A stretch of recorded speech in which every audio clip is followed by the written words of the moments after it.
Pesinga fale nganga ma vi ingo le tua e pe ona fa fonga mai mo mai le tātou tunu o le nei foi vai ngo le tahe ao. E taulunga toi ma le sauni ngā lotu na saunia ma tā pena lana au auna le sunga i le whawhengainga o le kalesia o le Samoa Worship Center mai vai telefou sunga pasta whialua vai li tito. Whawhetaile au auna le tua, sai malu fola le tua, e le nei foi tahe au fou e manatu ia, se tai au whaamanuianga mō no tātou tunu. Wa fo ilu tau mo mea o fetu le ni mai ma lo fi ai le folonga ma le sāwaringa e le ma whai e nei mea uma ma nei fi tā ma whai tā ma wha fi tā uli ia ona wawai ma tā wawai e se i tātou mai le alofa tu noa o le tua. Le tonu fo ili nei aso la tau ia a vele upo le tua na whafonga ina e lana au ona e whai ma whaamanuianga o le nei aso au tā pena le atunu i whi au ma ngā ruenga o tiute ma whaiwa tau ave i so se tafa ia ma so se turi manu o Samoa. Whaamanuia le tua i le whafonga ma le mai mo mai o le tātou tunoo. Ai whaatalo vatu i le nei tae ao i le ala uso o le atunu i whi au ma ngā ruenga o le nei aso. Lava singa foi ma le wholonga ma le sāwalinga ma le a ngai ai Samoa i le nei aso i whi au ma ngā ruenga e il tantununga ia o le a manuia mea uma e ala i le lofa ma le anga le lei o le tua ai whaatalo vatu ma whaafelo i atu i le nei tai au manino ma le nei tai au tutoa i le suafa manu ma loie Yesu Kiriso tai mailo tauso i fua malo mātou wola o tātou whelo i ai pe au ma ngāru le ea e ala e tātou whaasalalunga i le nei fo i tai au fau tā lofa lava tālo vatu i lo tātou o tunu i Samoa nei mai se foi sa molo mai mo ma fa fonga mai ia tunu ma mau ma tafa e fio le langi o ma fai na au tu ile malasi anga o nei fa salalonga ka tai ile tua le po na po sa tatu mo moi ma malo lo ia na fa afuina i tatu ia au anga le leima au ma fana o le tua le o tatu ala fa ile nei tai au vi ia le li a felo ia tu ma fa talo fatu le tātou wa tunu i nei ta māma tina le loa ma le nawaloa o Samoa alo ma whai ona whaafonga mai. Mai le tautua le nei, a lau le teo le 685 radio, ma burgalame o le 685 morning show e le nei tai au fau ma le nei tai au manuia. Ea, ala whai maia, ma sanga i maia ai o le tai le tātou burgalame o le 685 morning show e le nei tai au se i tāle iwa ia ona taualunga lea o le tātou burgalame. Ai o le atato se atu le luai fai tauina o le ripoti o le tātou talo o le taule o tau numai na saunia ma tā pena e le ofisa o le waa i tau i le peninsula i mole noo e fua i ei fuanga ma tā penanga o le neifo i aso la tauia o le astofi le so le asotolu se fulu nei o le masina o iulai a o toi ei le aso a tai au taulunga lo le o le savalinga ma le folonga mo iulai la tauia. O le winga le tau i le so o au o savili e feololo wha solo ina malosi o le tua loa alo ofiti ai Samoa mai au mai ao manai timu ea a fiai le atunu i niso taimi. Karu talo le tau mo polu le so e ofitia se vaenga o le langi e ao ma timu i le au auli ma vaenga mau o le lunga. Mo sa vai i le so e ofitia se vaenga o le langi e ao manai timu i le au auli i vaenga mau o le lunga. E le o iaini la pta inga mo Samoa i le ripoti o le tātou talo o le tau ia e pei ona au mai le nei foi vaenga o tātou whaasalaunga. Ia ae se ane le tātou live wha mone mole le tātou o tunu umpa anga le tātou porgalame se i share le tātou live follow le tātou Facebook page ma like le tātou porgalame. Ia ma whapena foi ona subscribe i lunga o tātou YouTube channel e pe ona iai ia le 685 radio YouTube channel ia mai se foi ia o le tato YouTube channel o le Siapolau Tele ina ia whapena na subscribe ai i le nei foi vaenga o le tae au. O le talafia mai talonga a le Commonwealth Games po talonga ma lo le taupulenga o lo whai e tono o Glasgow e Skotilani ua maua le tato urua i pine ia mo tato i talonga a le sisi ua mea mamafa o le tamaitai o Seines Towers. Seines Towers ia i le aupanga o le fitu se fulu fitu kilo kalama le ua whamawina ia ua ia au sia foi ia nisi o matatia fou o le malo le taupulenga ia ele ngatala ina maua le pine aulo mo Samoa le urua i pine aulo mo Samoa ai lua records pe lua matatia ua mawhai ona au sia le tamaitai o se ine stars i le au panga o le fitu se fulu fitu kilo kalama lea o ia au sia ai le matatia i le ngata o le matatia o le sii malele ma le sii malolo o le clean and check ea ma le snatch. Lano winga, pine aulo toe lua matatia, 2 records. Wow, se ine stars. Tasi o tamaitai talavou i le au si o mea mafa Samoa mau whamawina o le olua i pine le Samoa mai ta longa ma lo le taupulenga o lo tali ma lo ai i a Skotilani. Bi ia le tua ma lo le tau mawhai le fo ialo le atuno pa tai le li whai a onga e a toa pepe e mai se fo le sosoani whai a onga langolango ia ele o pelonge ma le vaenga. Pa tai fo le tapua inga na iona matua e a mai se ona a inga o wo mai masani e a mai se o le tapua inga mau alo tātou o tino le o whamawina le tātou ulua i pine aulo mai ta longa le Commonwealth o lo whanga solo i Skotilani le taimile nei.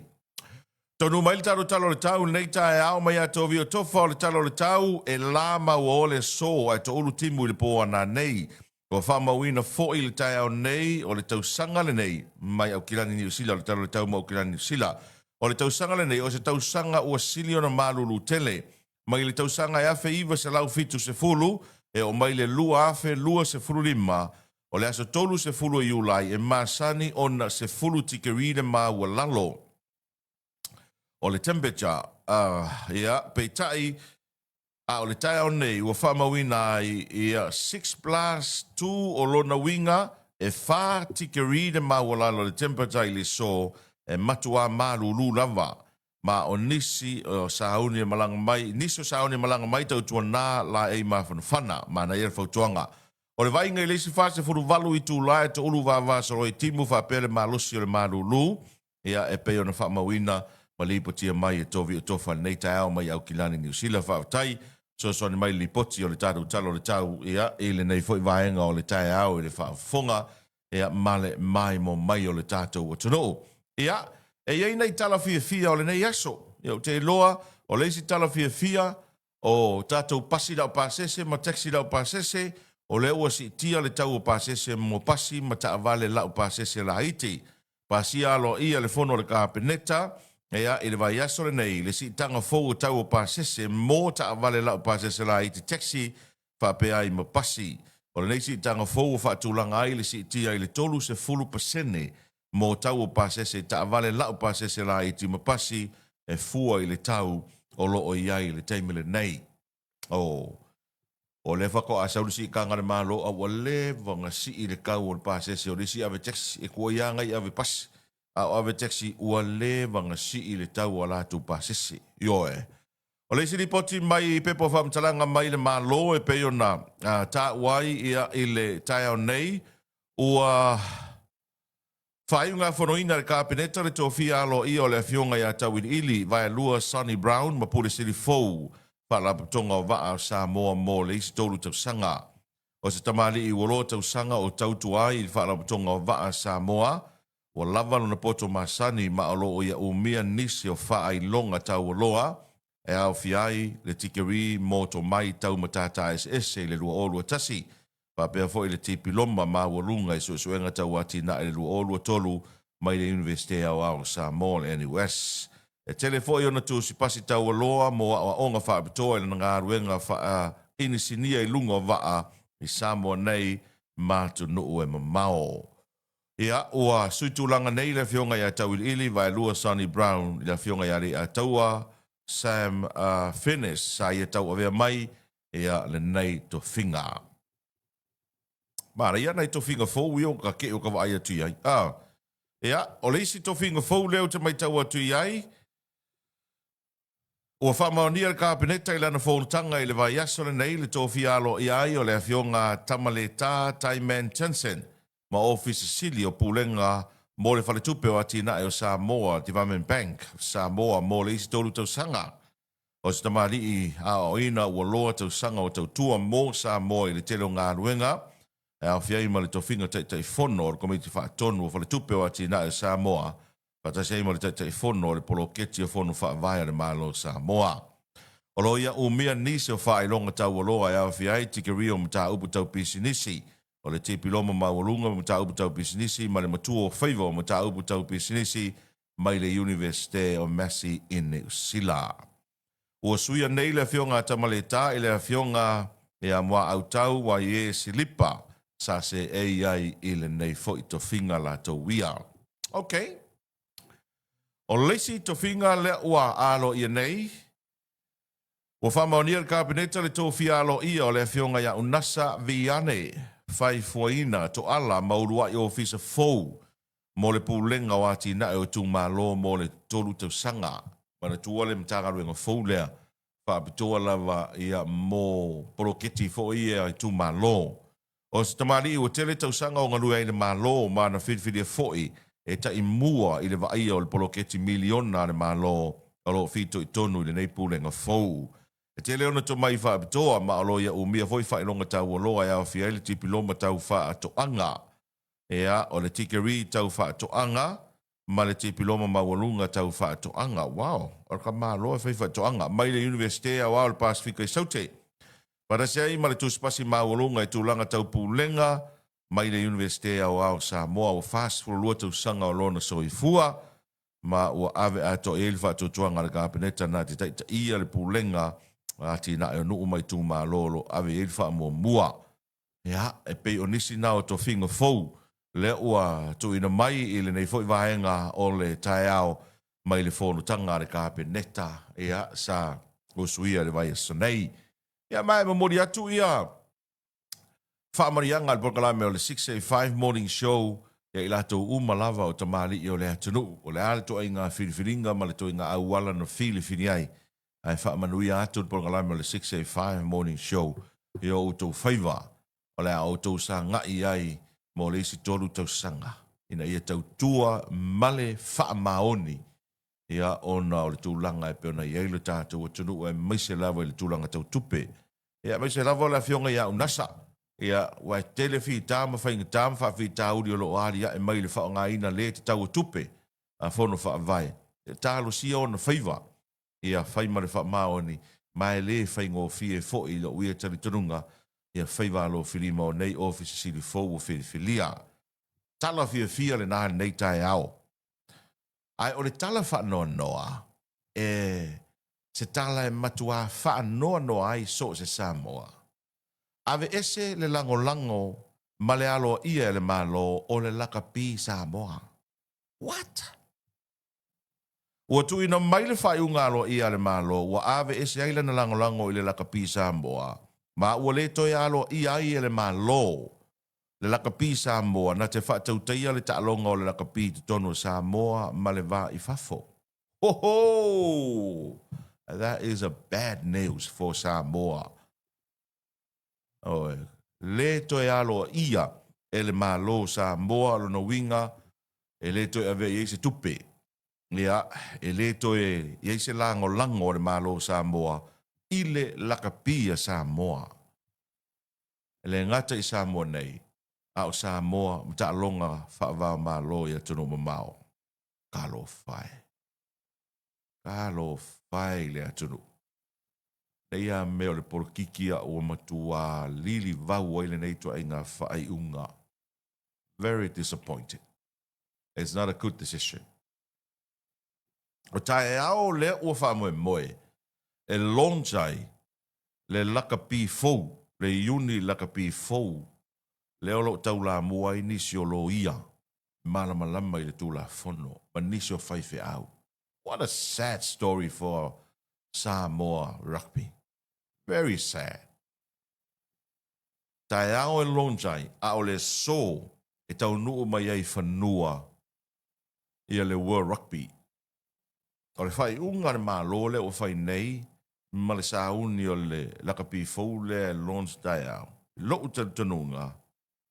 I'm a very insult i le World Rugby le ato i ngā whai unga. Pe a whain tāru tala noa ma wha soa i le mata upure nei. O le mea le whai mai eile le malo i le lakapi Samoa. E o ese tangata lai ai. O le whisili, why? Whai mai ua pa uma o lalo le lakapi Samoa. Le anga result. E wha funga rai saunoanga ai la tona ta alo mua ile manu sa mua tai pe o le fionga le lo ia faualo le fau Harry Schuster. Ele sa vai fa vita uli le mena o le sui o le pulenga ma sui se sila kapi. No. O le fa vita uli wa leva tausanga. Ele lava kupe e sa pota le la kapi. Ale wa ave esere lango o le malo. That's very sad. Na o fa pe a ule o le malo o le tulanga le. Ano inga afa pe o le mana o le malo e o ese ia tangata lai te tonu o le lakapi o no inga a run afa pe na le tato malo. A mai an malo fa mai o ese o kok. Ai o ku lisi au vai. O ese o kok. Pe afa na o wani ave se ina se sila o fa so ar mata upure nei. Ele o se mea leanga le mea nei o swing a fo. Ele o se mea leanga. Tai pei o le swing o mene o pulenga la to e pule fa la tonga o le tunu ele o se mea leanga. Ai o le awala e sui ai. E ami o tonu le awala le fai atu ai le isi la kapi fou ma le isi foi. Ma le malo e fai mai. O ese o tau ia. E ami o tonu le na awala. Ako ki o mai le loko. E ami o tonu le na awala. Ono winga a fai e aluai. A vai e toale malo i le whaala tonga e le fia ai o na whape mai lea o ese o tau. Na winga le aka ko alu a whapenga. And that's abuse of power. So ole sad news na i le so. Ole ave ese o le lango le malo mai le laka pisa moa. Ai whape whera luma na i manuia o alo ma whanaua le atunu ula e laka pi. Ona tua le ua lewa na whai mai le malo e o ese na mula ulu ma le vaenga la i el temi nei. Pui mo ono titi mai ta fua whare ma vaenga e o ese. Ua fi wala e o ese. A lai whai mai le fi naua a le poa dalo laka pi o le ei le wha vai. E te tau na wha maria ina le wha vai. E le wha pia na o le o ese. E te tau o na wha malia le wha vai. Lea na lima ta ina inga ruenga laka pi. A ma whaila na wha maria ina le wha vai. Ia, ona o ese lola ia. Alo inga e fi wala e whai atu o ese. A langa o lesi pela mai le wha vai le au wala e te tau nau iai. Le ala o fosi le maso. O le mea tonu ale ta o le fosi le maso. E le o se mea le lei. E le o se image le lei. Ia mō le tātou malo. Lana whai unga o whai nei. You know. O le avea lava le tūlanga tau polo kiki le vao le fast male HRPP. Ai ua, ave ese ina lango le malo, mai la kapia le atunu unai alo ma whanau. Wai, e fiu le malo mai la tau ia e le tolo toi mai la kapi fau lea e whai mai e le stulanga por kiki. Se pia o le hau. Se i vanga ngā harika mai kiki pepe fau lea le tautala mai nate le loa. O mea nei, o mea wha por kiki. Ma o mea nei, o mea lava i le vā o le fast male HRPP. Wa, o la ofisili, ana whaapea nei e sila atu le malo. O namula ulu le te teifono le uni laka pi Samoa o se whaipule le fast. O whare mawaenga o se whaipule le fast. Mai la tau tono le poat, o ni whaipule le fast. E whai mai la le malo e ave ese lana lango. No! E ne mwhainga ave esea. Ai pe whea e kami e le malo mana nā e whea. E kasi alwa ai o le tangata e whai le mawhau o mea whaapolkiki. Le wai ulawa ina a fia ai male laka pi o na ialo ma whanau o le atinu. Very sad. A talo watu i le nei tae au, o nei tala nao le nei tae au le whaafonga ma le mai mo mai o le tātou o tunu. Ma he tau te le te i fo i whaai unga nei. Le anga ua lewa na tātou mai tau tātou tūma wa ai atu le mea e o iai. Ia le tūlanga e peo nei iai ia vaenga nei. Ai ei foi lasi tangata e le fina ngalo malia i ai. Ona no winga. E whaitaria le tangata ia malona fina ngalo. A pea na u whai atu. O lai manino o tūla fono ma whainga whaavai e muri tai ai so se whaalapo tonga. Ma so e o an malo sa mo e le mwhaina tau o mai whapea mai. Aru ese o e la uri, aru ese o le faste ai. O le o awala e ui ai. O le pālota. Uma le whainga whiwhiringa le atunu. That's the same thing. A iei le whaavai o Samoa, a iei le whaavai o vaenga nei. A iei la le tangata na te le lango ina le whaavai o Samoa. Rona winga la, o le tangata le na, e alua e leise tapasa. E pule a ia kusa pe le whaavai a pe le pe solitu la fono, e na te lango ina la. A le whaasoa na le tai au le whaafonga le atunu le o tātonu le fitu. Simaira mai mō ma le whaafonga mai o le tātou atunu. Le roa I whaasalawina o tātou tala fau o le nei tai au. Tāpena ina ma le a whoi nātu e Nathan e Sarah. Tātou whaasilanga tā uam, tātou whaasalonga whaapesinisi e pei o na whaafonga mai mo mailo tātou atunu o le nei whoi vaenga o le tai au e na ua. Se mare vale wati le ua 12 minute ua te ai nei le fitu. Manatu hoi le ua usu le tō tele o le tātou atunu. Fa o mga luenga o tiute ma fai tau ave o le nei fo yaso la to. Ia fa taro fatu nua ma lo le usu nei tai au. Ia fa taro fatu tolo taua fa taro fo le mai moa ma le ma fa fo mai le tato o tunu le nei tai au fo ia o le a stofi u tato iai o le fata fiti o le nei va yaso. Fa au fo mga luenga ma tiute fa nga solo le tato o tunu. Ia ma lo le so I fo mo ia lo le so I fo la le nei fo tai au fo fa tai ma vi ia le tu le ola ma le malos. Me se foi ola na pule whaasoa I lo tau soifua ma le mātou wala vai. Ia ua tātou toi whilo ia I lunga o le nei foi. Ia ua unanga masani. Ia I nei foi tai au fau. Ia malo vele usu tolo. Moni. Malo le. On sai uma vole vai aso. Ia ua pe o le stofi nei. Ia o tai au le aso whalele. Uma foi leo whi au mga ruenga o le nei vai aso. Sa o le nei. Ia e le whaingo fie. Nge meo le usu. Io e. E isi kaya kia le. Fuma koka le fie usu wa.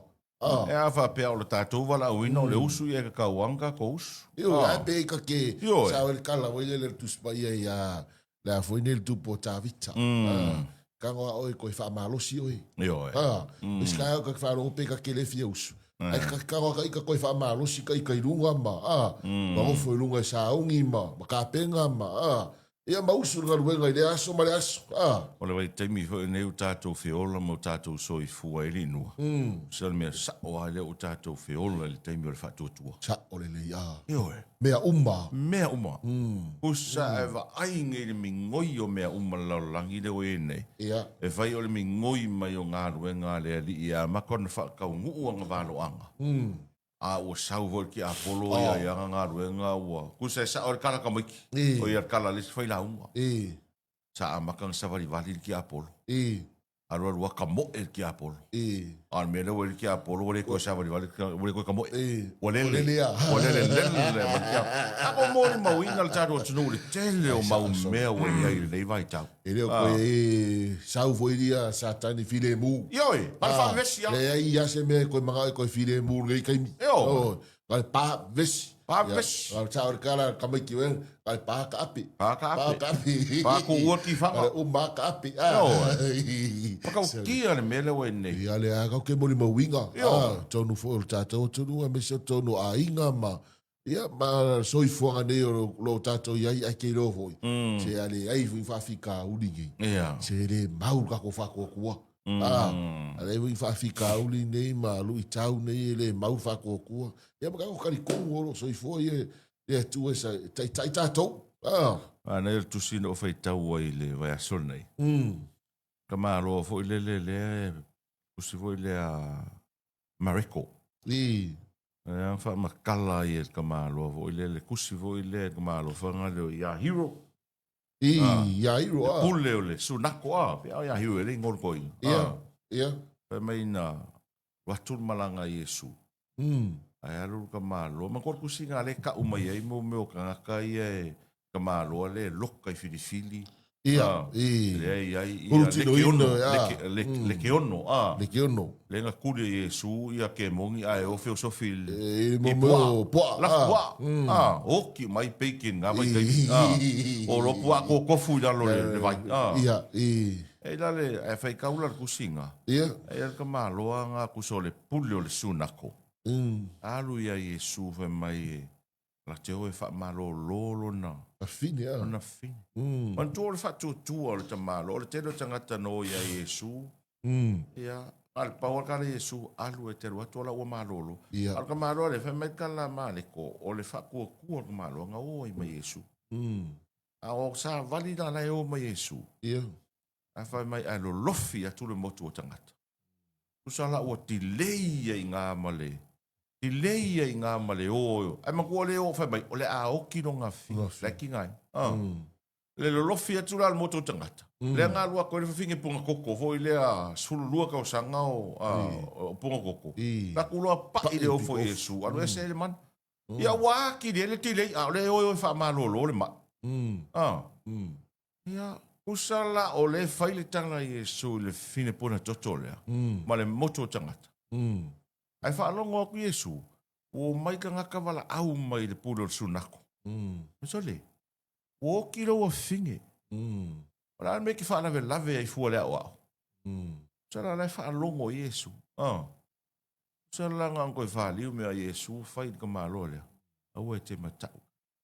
Upula le mai tau au lou whaatuatua. Mai tau au lou whaatuatua. Ola se whaakua ka ngaka. Ia nga oa mai Yesu. Nga oa kuloa la ku Yesu. La ku Yesu lai kau whai kangi au e ka ngaka. Whakangisi woki.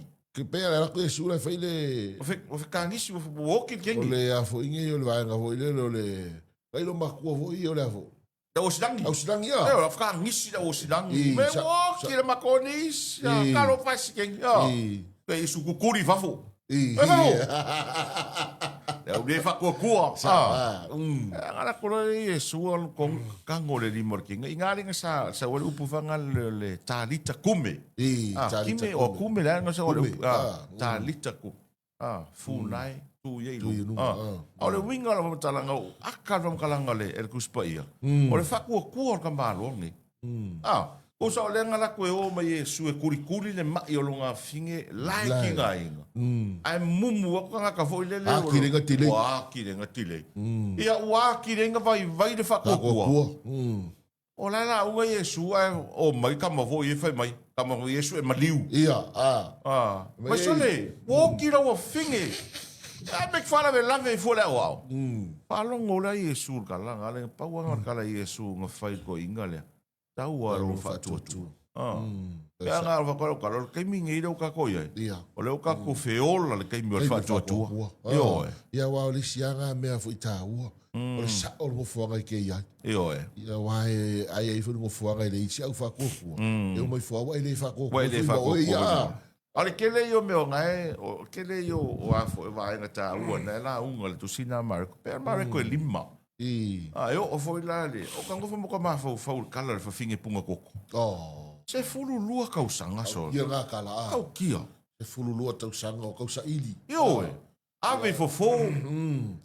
Wal mea lea lea foi kusam ka kou. Se ilonga wale se mea kwa sulu loi redi. Au ke whaila utala. Le pai leanga pai e whawhinge ia Yesu. Au kia so. Pai ngā kaunga ko pai e ngia so. Aure lea. Pai o whakua kua. Le si foi mea. Kau kia so. Sa au ka kai ke pai e. Au si kei mi so le ke pai e wai whakua kua ke le i. Wai whakua kua ke lau bank account. Ewa kwa ese foi le mali o kuspa ia pe Sa au ka kai ke Pea pai e. tau wha matala. Ia wai ke lea koi ngā pai lua. Ke le koi ngā pai tō. Le pai leanga pai e le whinge punga koko lea. Ka whia maua ngā pai. Ia oi. Kei pe o upu foi o pese. Koi inga yaso ia. Touch by an angel.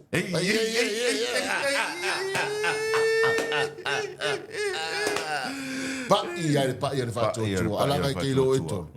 E le whāpeanga laku lo le whinge pa. Ai wai kau ngu uspa ia mai tala le uwhiongu pa ia le atua na tau sa ili. Longo winga.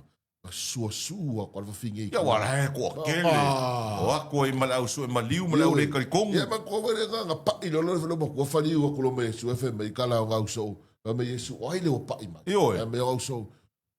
Kua kele malo tangata. Oka. Kelo ki kaka e leo e whesiri po inga pai mai. Rongo inga kau me le whaingo fiere alanga. Nga ui e koe whawhinge le. Koe se whinge. Ia o po lai lua kua lai unga i mai lesi. Kau mawhai a kua e koso e se lesi. He wa penga whai leo langa ngei. E ki kia pai a koe Yesu. Poki mai o e lesi. Kusa le ke via pa ia ko le pa io ile per pa vile puro toto. Ai kau ai o eles. Ta vita le mali e tona tano ai ono. Ia sa o le mea te pa i nei. Mea ane wai pa i se o na se leo se mea. Ka via pa ia kwa ia o rua vai kala. Ma lo le usu daro tino, ma lo le fato toi le nei aso. Pe au manga ruenga o fita i tunga yelo tato tino. Ia o lava singa fo i o le nei aso la tau ia. Whawhetairo o loto i le atua i le aso na whinua. Ia. Wharawela vele a tau waalele le na tula i mai na i whitiuta i manua. Ka ko waalele le a pia, ka ko waalele le nga launch ka roingi. Ka ko waalele fōranga mai a. Asa fururua milionga i ane. Ia sa o. A le winga al whamtalanga, ta te whawhetai le atua. Ia. O le wai e ese la le tala noa tātou te tala noa, ma whasoa ai. Ia. Pe ana tu ngala le whalawela ve mamali li wainis. Ia. So le ia e o le fuile le masa ni tata noi tai a o ali tau. O le tau ta pa se malanga i nei tatu tangata i le vale o tatu ma America Samoa. Ia. Pe a fua nei ai fuile ile i fe malanga i ngai le vale o tatu ma ni usila ma ustadia. Tala vale o tatu ma masa ni ma fa soi matolo foi tai ao. O le tau ta ia so le o le tau. Ai o le tula i mai a fitau. Ele tau ona tupu. Pe a fua ele tau te malanga i Amerika Samoa. Malanga pe al vale sa me Amerika Samoa e manua. O manua le tupu le fala lave i fitiuta, ma vale le fitiuta, e Amerika Samoa fitiuta. Ala li potina le na au mai, o le tau. O le weather.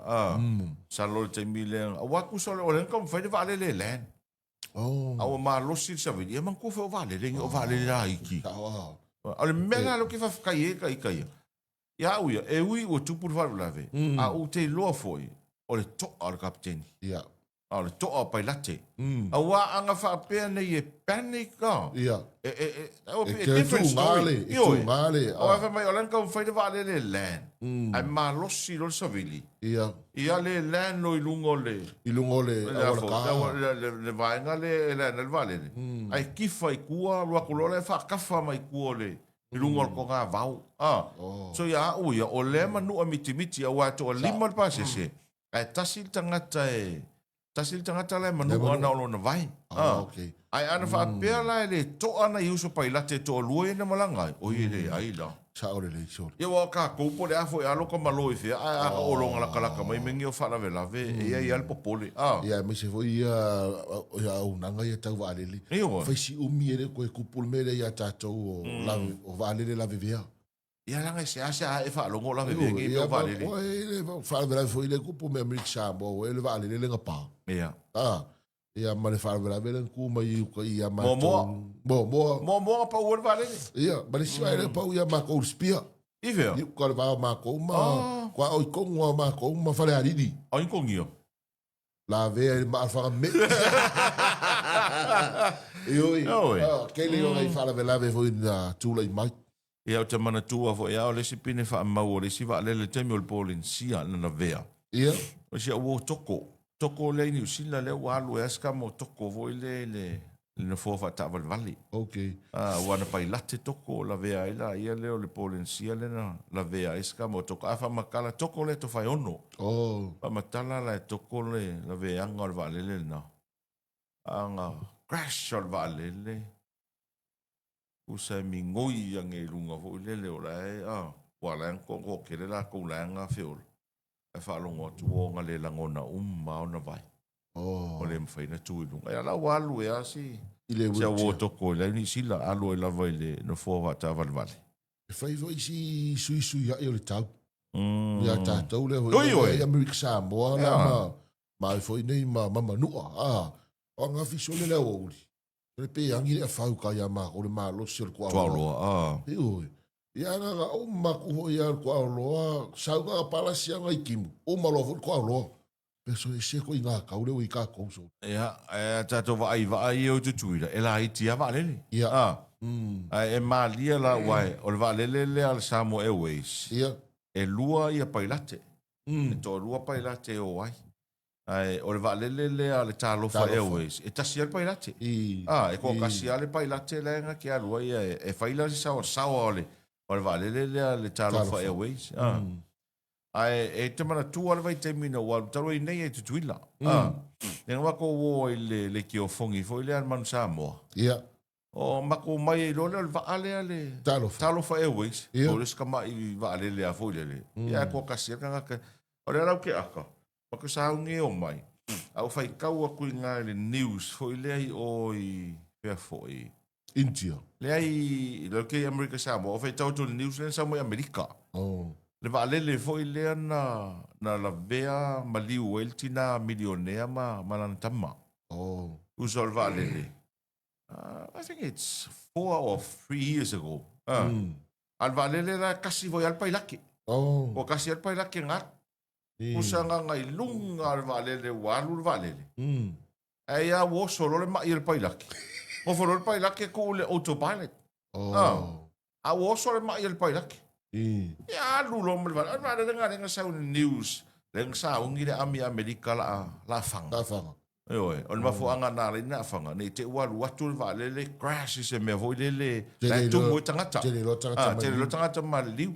A sa ungi lo la fa le fa unga la fanga e Amerika valele nga ia pa. Ia feo te ana tangata le lu. Ai a wona fe ne ke wa yo tangata la hotel. Ai fa ko a man ko la. E lui for fa finge le malanga mo o ki pa irak.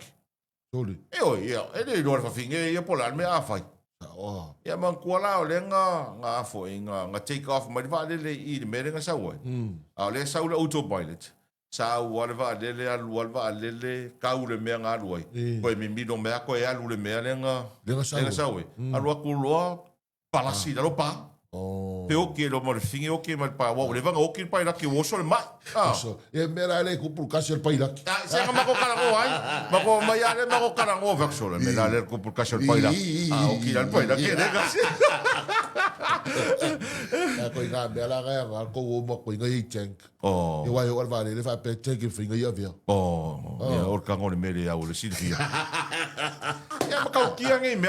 Al fa vetai na ile li. Fa vetai fo ile. Ina i pai late ia sa fa to al fa inga malanga le. Wa ile o tantunga ana le to. E te le la fa vita uri ma fa la vela ve ono tula i mai a le me fito sin fa vetai le na vave ia na issue mai o le press statement. Amerika Samoa le sona nafi. Ia mata ua i lai manu ia uma wa to lima pa sese a fiai pai late to lua le tangata fa inga ruenga al company va lele ia mo pa sese. Ia o lai manu ia uma lava. Ia le tua. Fa tai vo le tua tu por nei fa la velave. Ele o tato wa pe o tato fe si tumu ele o tato malai va lele. E pe afu ia manua. E mo ia manua ele se motu fo ie to ateleni tangata fo ie tumu i malai va lele ma. Ia vaftai o le anga le leile tu o tau sia ia o nga fa pe ka ko vale fia ka ko me fu le nga ma sulu e milion ale se fulu se de val se fulu milion o ngole si o ki ai foi le sulu milion ia ki ai ko mai ko fa ka je sma le querer couper la querer milion ga no le querer milion e mo ia si o ki vai kale fa carvai ne wa ava tonu le fitu ne vai ngale tai ao ia se vai fol taru glame fa fianga nem taru fa se longa fa business. Tari mai taro fa salonga nei vanga le tai ole o to se fulma leva minuti ona tale ole valu e fa mo le tale valu fa fonga mai mo le tonu le toi fa salawino tato telefo pero roi fa fonga e le tale fitu e le tai o nei ole o pasi el kapene tal si tanga o tongi o pasi o taxi pas kolsu pasengi oi ole vanga si ole Pai sia pasi le kau. E kau feo lolo mai ave pasi ngai roa vete. Sa ule si mana vatu le sia so tato li tio. Ora tu la fale tonu pa ola uta vale nai. Luma tonu le fale papaki ver smoky. Ia. Loko pa. Loko pa. Ia o siaki a kola uka vale. O la ngalo le siaki. Ia. Ia fa kulo mertaxi. Afai nga. Ko mertaxi o walu lo kai. Falau di uta, mele mauta ye. Mele siaki. Maolo mala vetex. Doli. E o ki ukore ai se la kalaka lo le ufari. Ai wa lesi lo le vetex le base. Peis, mau mai. Peis, ia, sau e. Pai, ka ua le kau me whai vai luma i le smoky le i loko pā, ka le peis, ia, mai, e ala ua moli miskama i whalaungi uka i lunga mai o le whale o loa voi le inkia, malakala le peis, ia, le ala le kau o enga iei, ria le kala skama le alu taxi, ia le wala o koe lau sunga, peis po le askulanga i le kau ka un, ia, ako i la, wa enga i piki enga i loko pā, ia, ma le laku i uka inga, ia, su varu kala, ki alu su kala, Olo. o le toiwa, o le o mo ke malama tūlanga le, ia i le tau penisini, ma le, ai le ia loa ia si kanga nga o si ia oko, ai ben kala skama, ia le whaalongo mai le peiso le, koe vei le kula lau peisi nga mai le kia,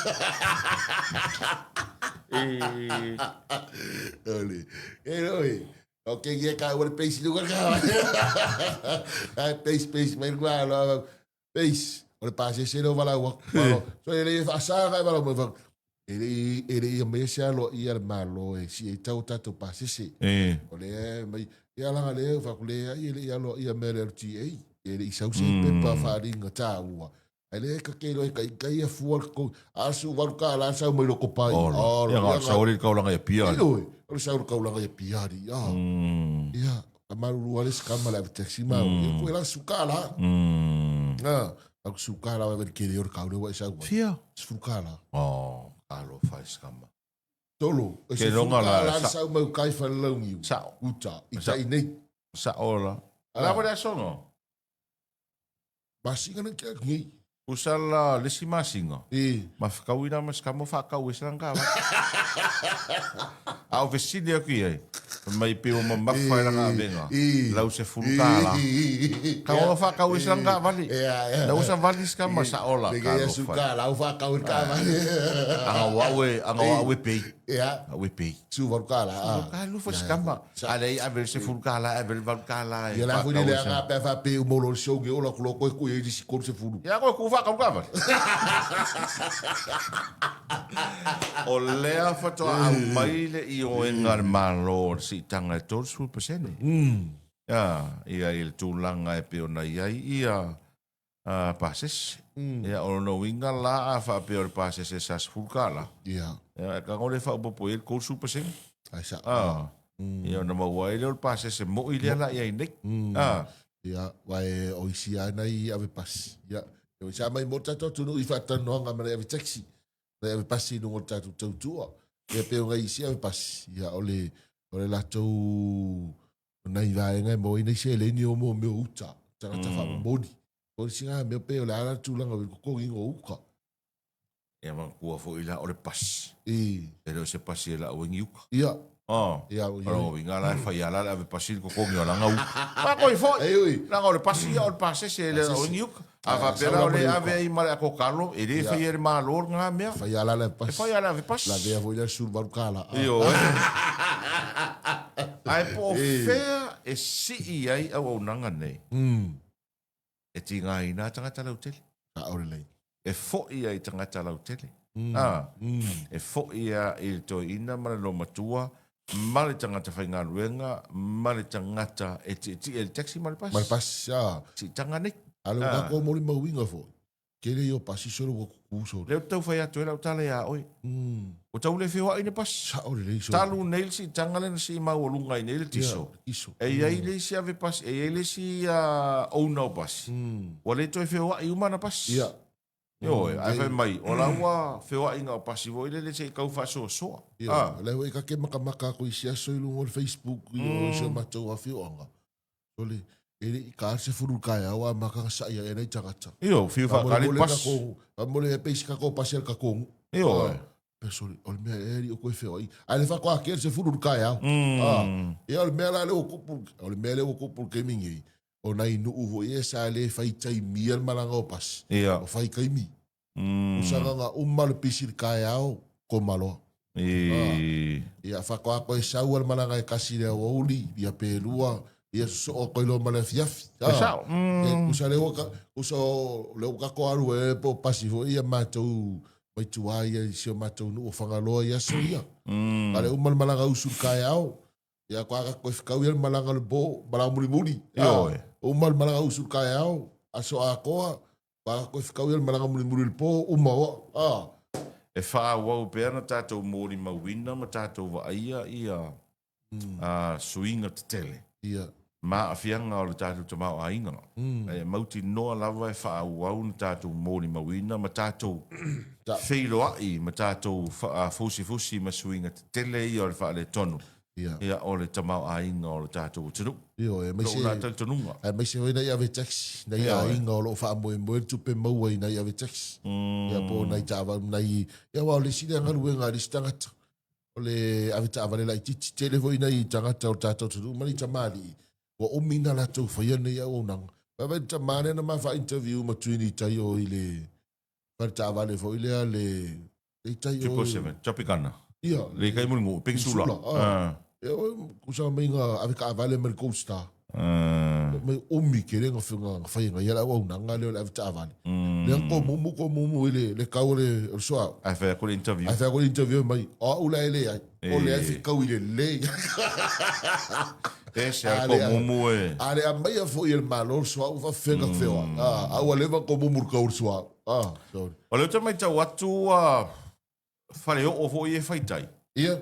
Le fai ni me voi le o le malai fatu. Ia. Le ka o le home na way. Ia. Ka mai.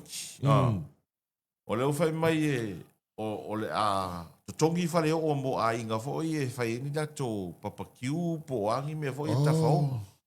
Okay. Lua salau to food. Fale o kas. Fale o tas. E hai ai fale o. Ia mai o le la to tongi. Ia mana ia. Almena ia sa fai fua ngā ngai ka ngaka ia ma ka fa o i o ma vodi i o pesa o se free park foi le ia almena ia le la ko su e mai ku per malu ai lua ku lai ngai de fa ka sali tai mulino so o atu loa la e ia le vaenga foi le sa tele na si e fautas o ina foi la sa tele ina e o aku mai ngai pasi vo i e whakakali te e pakai dalo le uru pa olonga. Ia mau atu nei tangata vo i le fiafi api a wa nofo lunga le tani ngalu. O lau whaua is whale o e lua. E lua whale o lau whaua i nā. Toli. So o rana winga o lea la fōringa mai la to tongi vaenga ia. Whale o ia wa leo na wai atu newspaper samo se vai len so ana po. E lua sa lau tolu sifuru e hai ai whale o.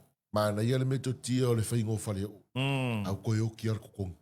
Tau le leia. Ai maanga ia le meko kia la o le whai o le whale o. Tuna i tangata pasavili ia ia ma whai le lunch. Ia ma se ainga to tele. Au koe whale kongo le kukongi tolu. Ia o le sina mea. O mautin. Le winga rau whamtalanga. Mana ia pe ana au nei whai e ni whale o. Ai mana ia la au paolo. Ia wala no winga. O le whainga o whare o lea, awa pia i whola e umane e re to tele ni se whaongaina. Ia e re wha pia kūkua ia. E koe whale leia, e koe alua i re si kupe. O le sila vaenga le la ka komori mawinga i whare o. No winga se longa i kofu whare o marskula ki le po. Kongua, e oe.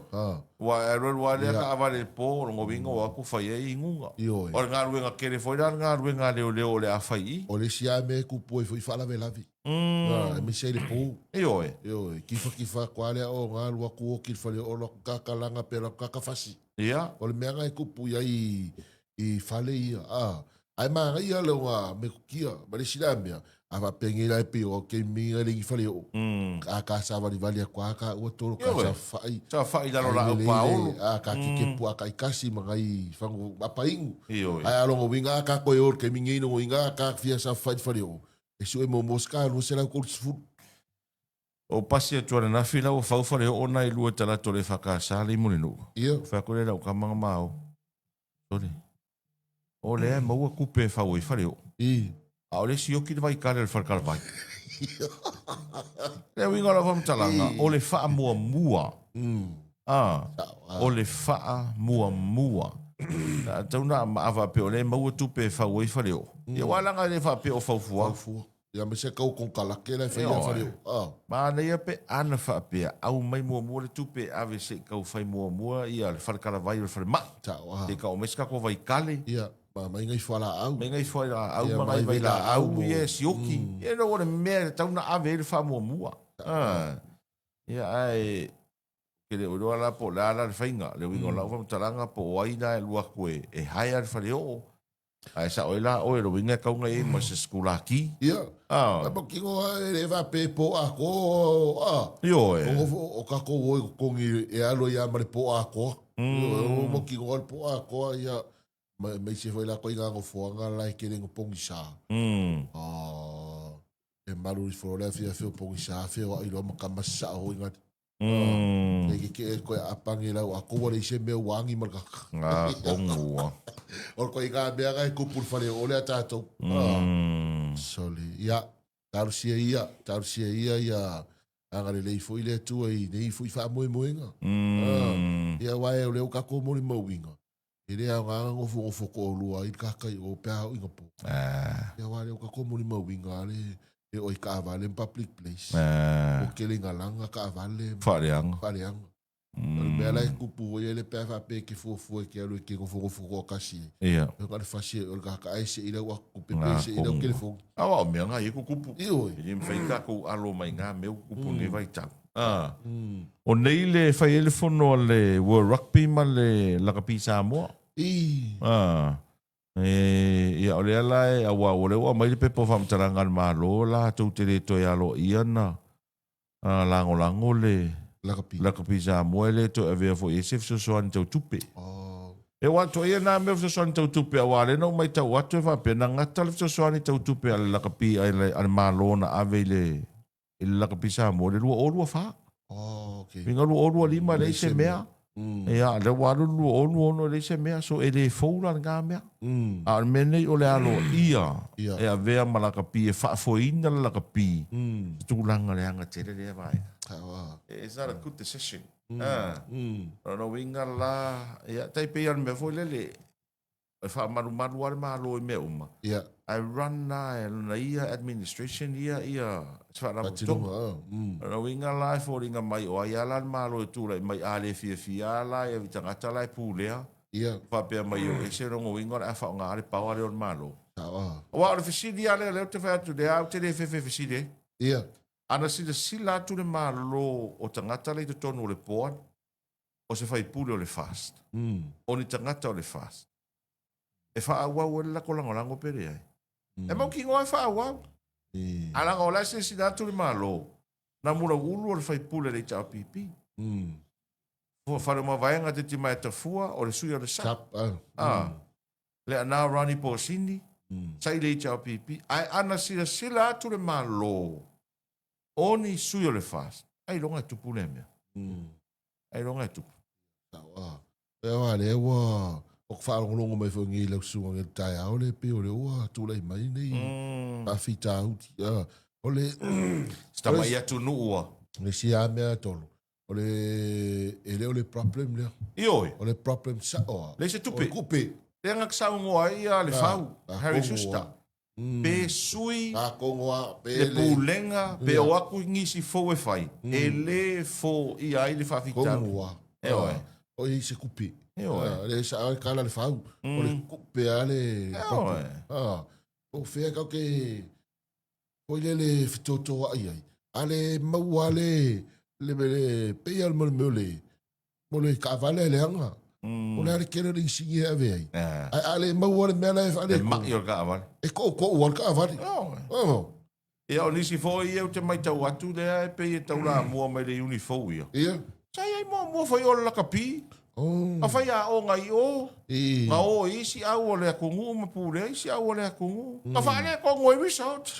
ale foi na ko mai ko fai a ko ngai me ale ku le vo ngai la ka mai se fai sara ko me ala foi nga kuri ma o fa le ko e no fa pena o mai la ko la ko ngai ka mai e o mo la ku kai mi e ia o le sia va nga to o le ala se kala le world o le la fatali nei tala le World Rugby po le ase tala le World Rugby vaenga nei ia wale ka ke ngai le vo isa sa no elisias a pe o mal me le tu pule la ka piti le ana pen dai male Para foi nei malak pia lalolangi. Ia ole ka penga World Cup kau sanga fo ne la. A foi ai ku pule me longo winga i pen ka ko le iska ko World Cup. Ia wa kai lo ia. Le winga na la fa mtalanga ia o sai dinga o power. Ele a si me si de o power. Ana mai e o e. You know, wala ia li fa vai. Wa le mele le fa mengi o fa le kongu result. E le fa ko a fa le kongu yo result. Ai fo ke ming fa le kongu mo ka ko result. O le sili la a o mai la ni si fo e failta to la kapi e Superman e alu e lunga result. No. O le foi fa le kongu result Australia ia. New Zealand isi taimi. E pa foi o le isi ai. A mai la au mai nei la nisi fou e whaira la ka pi ai whare tonu result o le ala les excuse ia mauti no ale excuse masangi le ai o le excuse masangi de ka whalongorongo ingi malo o le fou malo au mai se taimi o longo ingo le excuse wenga la ka whalongo iai o le fou le ungi la ka pi fou au mai se taimi same excuses ngai o le sau noanga ale fionga ia faualo le Harry Sister. Lunga po kalame ho ile la sunga sia po teli. Mama o Harry mo tamal mama soli. Ole kele ole process le sa ui mai nei tamali ia le fo iwa. Le menga ui mai ia le fau ia. Mama o lunga le menga o ile fau le ile World Rugby. Ono ole wala fo ina ui mai ai. Ia me sera fa manga ele fau ile o process ma wala le me fai ona sa o tanga taili I ma ausia ia tau finga tit ma ununua so sa o le so fio ia le fauri sa mos kama ia kungu wa au te loa fo I o players a wa pe o mena len sa no ai ia le fau la ta wona se le focus o le la focus I lunga I le power au le focus o players o le focus ni na tauna ave ia o players a faila o la si da mai ma lope si da mai nisi o la po a me fale tonu o mai te tonu nga lulu e fa sa si tala noa o mea ia fale tonu me ia fale tonu e tauna faile lei vatu mai so soani ya le merengi o le la ka u fa o nga I de power ya le fale ko moi o le af ko ai foi la fina nga lo players o fere yung ye o ya ia wai le fa pe o kasi ia foi le ngai ka mai ke mai fafo ia ngara fiko ko ai po fele yung e fia o ile yung e manga ia o ile yung ida ia lo fai ai le fo ye taimi o ye tamali tu la mai le nei taimi uma fo la tu taimi yo mai le si vaenga fa pe I di fa pe o le fa va o pe le ole me manga ia le ka wharongo le sa noanga a foi nei a fualo ole ui le process nga kong ui wa okay loa a fa pe ole ai nei tamali I foi le tu ole fi au e fe a foi ma ui foi le ui el process le fa vai ui process pe fa le kong result o mai ui fa vai e sa or kala le skoinga ia walungi feeling ole walungi fo I kala I le lako or ke kupe la ko kalesia walungi fo I kala fo le wa fo le se wa enga ma me mo yang kupe ma fai kala fe au mulu or ke kupe sabe mai kala ai fo o se or ka ko ke kupe e ka ko kupe e sioki o kupe e sioki o ka un kuri ka ke kupe a fa marolo ka ke kupe ia fe au ro fe au ske kupe mai ro la e ka lango ye ma ke kupe pelo su ka be o le ai mangingo ka ko kalo kupe o me fa aru ka ko kupe o me mo ka ko kupe ia o ke le ro la po le alfa mkalanga ma upu e fai mai e wa foi o ia kupe a fe mai fe au ia o leo mai fe mai wala kiki kupe ko ngor kuskupe e fa ko lo mar kala ai foi o fa ngi su nga kupe foi le fa kuskusa le su nga kupe le fia ka usanga pe la o drop pila a ku e ke kupe a fa mai kala ke kupe se re ma ye lo fingar e le sa mem fa ngo fa ku kanga ka fa ke ke mai la ko kupe la e pa wa me o ye le fo e kanga e le fa pe ku mau ma foi ma le le pe kausang e ya o le ma fai ia fai lo fongo le kalesia e fai lo fongo le kalesia fai o le fongo le kalesia so le kukulu nga ko ia ale suia te kupe e ama ko sa va ese mo ko lo ia so le fa lo ko fai fe au o wow e o ama kan si runga ia leo ko inga o lo ma ku no yo la sa va ese mo le kalesia pe le suia ke kupe ale fai ko fai fe au mai ni mau ia ua whaongae le teo kupe ia tupe. E re mwhain ko o mai whaapea mai accuse whaapea ngea teo kupe. Au mai ni mau. Ia le ai o. Pai mai ai am. Ai ai ko inga ngar ko inga la. E kau longo noa. E kau pi e kau lele lele wha longo. Ia lai whai aku longo ko lua longo kaus. Ia le mea le pisai. O le keo kupe. Ai whai mai sui keo kupe. O le marko inga si inunga lang ko. Anga si e rungo lang ko o fai mai. Lau sunga na whawhenga inga. Kako e kālesia. Mali rie. Whao au ke o kuper kamale. E lo pe feo lolo kuri ai kuper kamale ko ai kuper nga o ko ngā pea o mai.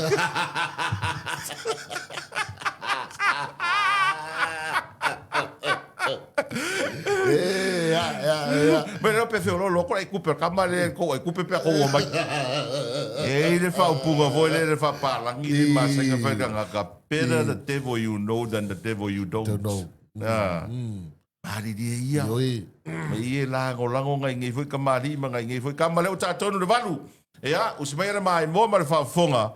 Ele toi fa se lawino tatu telefone ma ia Nathan e Sarah. Paveveanga mai le puni ala vaa i le nei vaenga o le tae ao e nau o se mai le vale wati le ua. Sfurfitu minute o te ai nei ia le valu e le wha moi o le afa le valu n tātou se e le porkalame o wha mlianga o sui fumas whanau. Mō le mamaro le tātou o te rukura o wha ilonga o wha ratu e aso sui fua maso whanau i le so. Tasi le tātou pini aulo leo maua mai ta alonga al Commonwealth te mil nei. Ia, ai pia o le mana i le telo i statou au ta alo. E wata tama fusu le aia nga ila vai lunga. Marion Atong. Atong. Ela tālo nei le quarter final. Ia, me se fo ia lesi vaenga o tatou. Au sisi. Si, le a pia nga ila vai lunga ia tamo whainga. Me se ka kua ua au. Ma nei a. A vengo le. Ia nga iluma la ua au. Tala vouto telo tātou au ta alo lo malanga i ta longa nei le Commonwealth. Sa au sol. Ia ai ma nei le finau na ialo ma whanau. E moi lawa. E leo matua maua lunga le. Lea fui le hyper Commonwealth. Patusa atu i le. Le wingo la vau talanga. O lea na whaile World Cup talo e neo soka. Le FIFA. La. E o ea ka kou ngi sa moa soli. Ke wako ofu mare ofu Spain o les. Ofu mare ofu Argentina. O Vesilia ko lau whalangi ma ko i o vea sole o i le tanu. Wako ma chepe tūra. Our team. We celebrate. Lai mo ko celebrate ai. Mai me sile ali malo Argentina ripu. Minga kapua i oi. E me le manga ai ko malo Argentina ripu. La ga malo lu. Le winga la fa mtalanga. Ele o makua maua lunga le foi le haipole o le Commonwealth. Ia ai ono le laiti o atunu. Ai sao. Ele peila o le sokarena i fasu valu atunu. Ai mo ia la iti ai o tunu te tele voi lo te o tunu malo tau pulenga. Malo tau pulenga. Paua mea whawhetai, o maua le tātou pina ulo mua, se ine Stowers, nea panga le fitu, se fulu fitu kilo kalama i le tupao tamaitai. E le ngata i le pina aulo, ai lua records. E le snatch, ia ma le clean and check. La e whaatu ina aipo au sia umai ai le tātou mai lea, ia matati a forward Commonwealth. Ai ko kele tātou au si o me mawhare le isi. Ia. Te le ia, e tātou walong whanau e le isi i le tamusanga nei o le Commonwealth.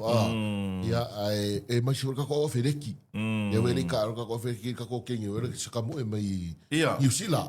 Le sa represent Iusila, e o kamo ia kako. Ia mai kako uso e ia Rose. E tato au ta alo na lele i ta aro tausia ia. Ta mo whainga na i alo whanau e maisi fo i whaia onga. Tai malanga ma whaia onga o pūlenga o au te tas. Ia. Ia ngā nei le tua. O mai le sao ka maari. O mai le sao ka maa. Alo ki ma fau sa le sa le la sa nge la sa mua. Wa Ia, uma tai ala masina. Ta. A sa mua le la sa nei. Ta. No winga le vai aso le la sa o tapena nga umo le sa tama. Sao tama. Ia wala sao kama ia tolo ia. Ia ia ele pisi ke. Ia la sao tina ma la sao tamaiti. Ia tatou ia o nei tama ia a. Sa or kala o kama cool voi. Ia. Cool ali se kupe. Ia ma le sa tama ia sa tama sa uma. Ia wa voi la e tama ele sa lua. Ia. Ele pe o tina ke mingi wa vali le ulu ma. Vali la makama. Vai ai lashes. Le kele o ka peganga. Ka wai le kele o ka peganga nge me o kinga. Ia o ka ko o tama. Ia o ko stage ai fai luma. Oi. Wa ka unga sui de nga mea. Ka ku me fai kala pelo. Sa ka solo mua I fa urunga o a inga le. Ka tulanga le lei o mea nei. Ka penga le lei. Fai fa le ka peganga mole a sao tama. Ia. Ai me se ia alo ta mafau fu le ina fa na fu wale I se tamale I se tinai nei aso. Wai ele lo atu fu I vai ngolo hui ai nei fa na uma nei ai ngawa wale ai se tama. Ia ai sa oi tolo. Sa ka ma sa uma. Per ko inga ye ngo foi ko lu ka mai au singa ulua. Eu qual é só camala e lua. Leva nga lua. A pé com ele a lua. Kuia nga lua. Fa malo nei tai au, fai Maria lo sai lunga la o tele. Tau jornal sa ngole mu tele foi fa la o tula mai ma fai nai mai ma o so I fu o le tato o tunu. Ya ava pe o lena la ve ta vali. Ya tau jornal foi tau jornal lo sa ngole mu o a valele. Yoi, au le o ti valele wala ve vea. Yoi. Lo winga te wala ve vea mali va foi e fe wa nga te fali. Yeah, beaga o ia ia. Leo la vea ka vale. La vea valele. Eu vou com la vea bedi. Olha aí, bedi kupuya ka kausa ne. Olha aí, ka ke lo pola stato talile. Ile si mining foi le America ia. Yeah. Ewa. Ele to tele ni aso na fa tau no ule so. Ya lo que va ko le pe o ke le nga mai kali isia ko mo ko Pacifica. Yeah, ewa. Yeah, meti sa to. Tatou sa moa ia polea wai polea se tatou sa tau na mai se tali alo ia sa moa polea se afianga o tatou mai si mai ne America. Awele winga na la u famtalanga. O le o tele na mai tali isi mo tu e mamao atu. Mai le fatino ngol pro kalamele America. Ia ma America sa moa. A o ka ko le la kalaka ko ngua le au ka fa ko ngol mele. Ai le iska ko kari. Ale America le la kapi. Ale America. Ai, se me a ver fa bobo ali. Esse ale bele kali mai esse bele fa kali ya kwa. Lá so. Fa kali se kali le si mai diga se kali lak pi. Café fe. Oli sa munda. Yoi. Yo ai solo mama ka fu nga filo me Italia na uru. Yoi. Ane vo Italia mai a taita yo na uru la to wi ya le fa persone. Au mama kalangoa la nga fima. Stasio o tamali I sa matano na fi. Ai mai lana tala I te amai soli. E tu ngā o le bai ngai o I tātou pēha o ina whātau no ule. Mana ona leo Amerika I Amerika Samoa. Ai mai se le vale o tātou ma Amerika Samoa. Ia whapea fo ina I a inga e whamoe moe ma whalango lango I le ngatai whale. Ai mai se la. Ono I matou whaitu. O le atu wale I pata. Ia mana matamatangi. E la talata tele o I... E la talata tele matamatangi o I Amerika Samoa. Ia mana tua talanoa le matamatangi wai talanoa le beautiful beach. Yeah, sao. Wai talanoa I matawhanga pito silio na matango fie. Ia matawhanga pito silio na fia mai mo iai. Ia matawhau iai. Tātou atunu wale mori mauma tātou. Yeah, sao. Wa inga la kalaka yo. E la kalaka yo. O leisi la ngā o isi ngā vai ngai mo ki ngoi kere ngā fia. Ngai beach fale se I tua ia le I pata. E ke le la fia ngari tolo. Kalma nei o le mea le o finau e ne Amerika Samoa. O vai atu taula mua mai ma le community. Pai fe au ma e kalesia. Taula mua mai tuva tasi e te e le mea lea. Ma ia le baenga si tamai tai whare tātou o i Amerika Samoa le i Kongo Congress i Amerika. Au Lena ia mua. we i nunga vaso se vai tudei. Au mua. O le la meika le stana au mua nga au mai le makanga.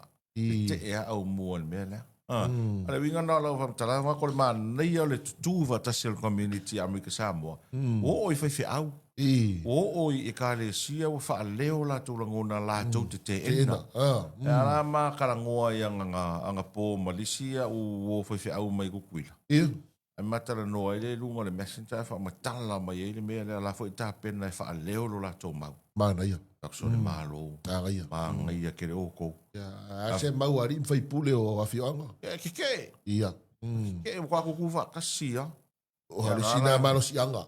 Ala o fa ku se o fa au nga ma ngai oko. Pe ko le ka ula mua mai fa au malo ku i meanga. Mai ali tol fa ku i meanga. Mai le winga ko. Tau mako ngai pe ka ula mua lo ku por kiki. O le ma nei o le fina. Wa o nei le malanga mai ai le ko vana o Amerika Samoa. Okay. E malanga mai le sol ko vana o Amerika Samoa malana o malanga. I nei atatou. Ne tatou. E o mai la e feilo a i tara noa ma le tai o le malo Samoa. E whenga le li panemia. E wha te tau i le tāpena ina o le atoa Samoa. Le whai le masina o ke topa. Ai maua e foi la ma le vanoa e feilo e le ko vana o Amerika Samoa. Ma le ampasa fou Amerika. Leo i nei. Ia, le nfa feilo ai vaso nei. E vanoa la na e wha soa matala noa. Ia, e ranga o le mea lea, o le si mai lea. E le fou. Wa le vana tau plan mai Amerika, le mea lea, wa le vai le fou. I Amerika Samoa. Amerika Samoa. Ale awa i wana pasia ma wana mata foi le interview ai foi pula.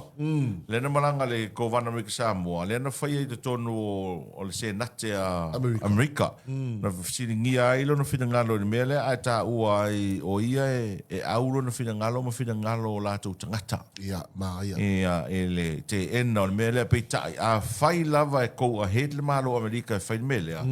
E ka kaulanga i se revenue shares. Te tupe benefit ai Amerika Samoa. Ora na fina fai ela o tala li nua. E se le ata mamai o taru tangata Samoa walango mau mai te sa. Sa ore le ia. E fai o tangata Samoa o to i ina mai la tona tapena ina le wha vai o Samoa le iei nei. Ma le whaatatianga o le mea leo le pule mamaru alima fai pule. Le matai system. Sa. O Amerika Samoa la, o le ata mamai o to i ina. Mai la tau mata i taina ia i aso ia. Ia. O whanua. Ia. O whanua o Amerika Samoa. Mana tua le territory e i lalo Amerika. Na i ele taimi le na whai i ele meo tai peise whaatana noanga fo i lea. Le na tau e tule e pare maa porkala me lea sa. Na fi nau ele si vaenga Amerika Samoa e mana oe. So ska ngakala ve whangau i kukuila. O ko metil si tseni Amerika. Ai eile ko vana na i tarua i Amerika Samoa. E na tele italiaina. O no le fi nau lea le ko vana o Amerika Samoa. O le taimi lava o ko meti aina e a vea ma si tseni o Amerika pe e whana o Amerika Samoa. Ua pule mai ro Amerika i whangu o Amerika Samoa.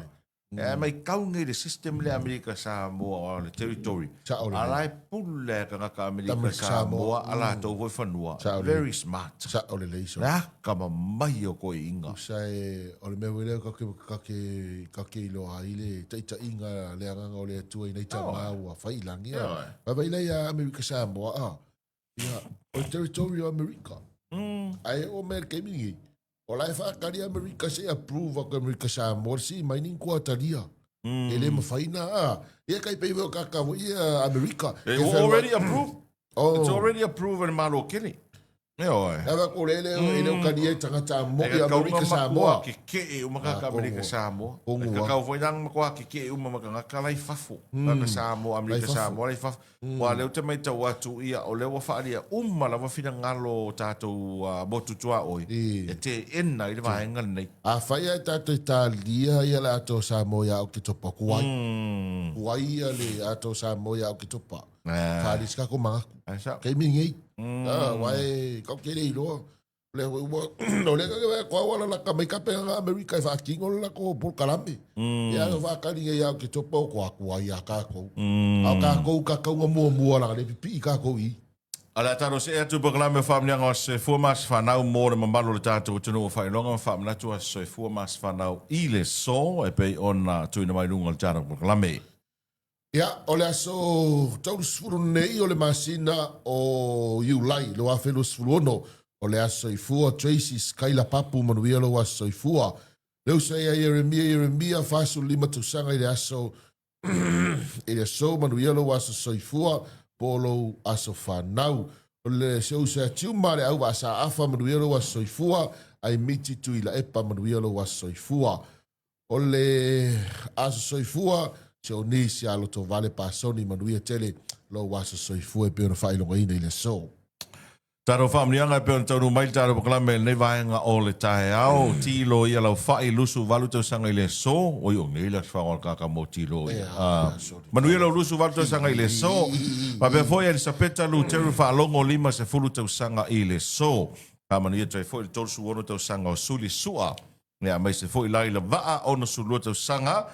Fa'asau tele Felice fast fululua tau sanga I le so happy birthday Caroline Siosi tolu fatu sanga I le so Marcelino Jacopo le mawa I tolu se fulu tau sanga e matau la papa misa lima se fulu lima tau sanga pe nisi na ole atuno failonga fa manatu la tu wasa soifua ia masa fa nau I le so Manuia tele le fa manatuina wasa soifua ma asa fa nau o le tata watunu I la tau o lo whailonga ina o tau wasa soifua ia maso whanau re nei fo ia stofi la tau ia aua lama whai ue nei masina so le mele o lo ngil masinga nge Iulai o le koa kelo kakawhanga ngau masinga nge Iulai so manuia o tau wasa soifua ia maso whanau e peo na whailonga ina O le ataro se atu I whasalonga whapese si toi tari mai whao au pakalame o le 685 morning show se tale iwa o na taununga lea.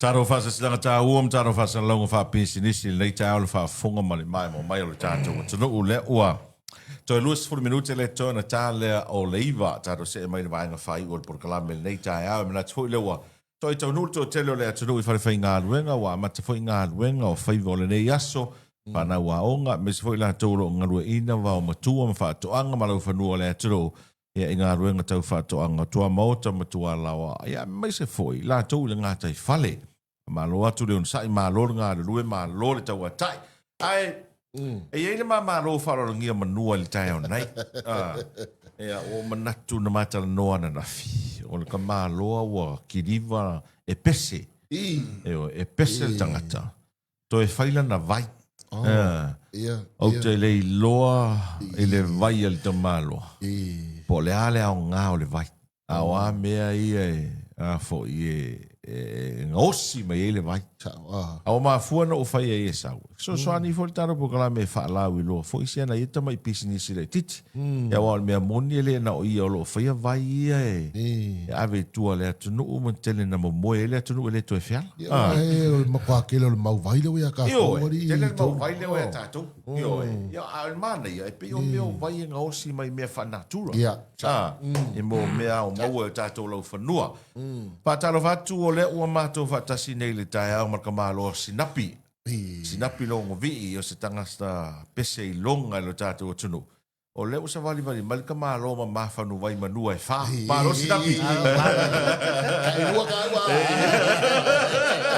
malo se fo manua sinapi ia malo se fo le sunga tonga taua I ranga tifai leo lo so atau nei ia malo sai fo ia fatalo fatso pe man malo so tata tunu o feona mai na nei por kalame talo fatalo flava ia malo fa to malo fo so fo man wia ona na fina fa ele matofono ala tu le snapi man vai Na pi.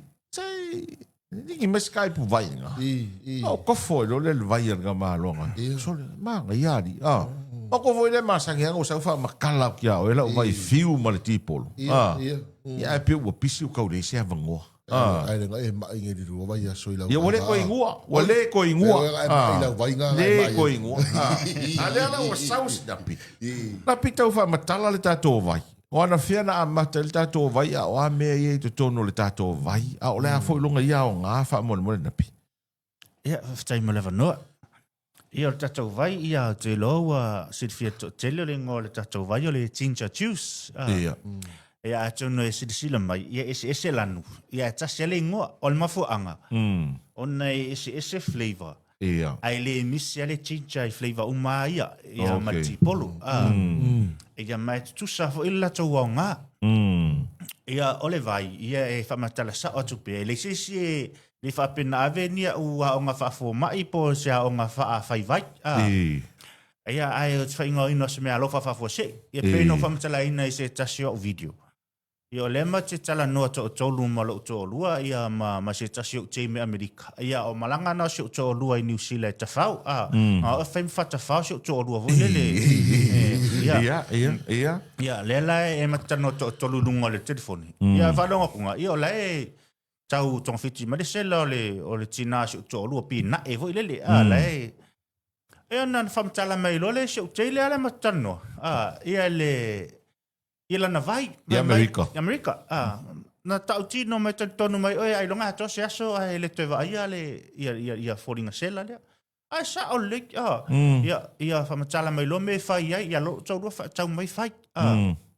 O mana whai, ia tasi le inunga, tau inu whaalua.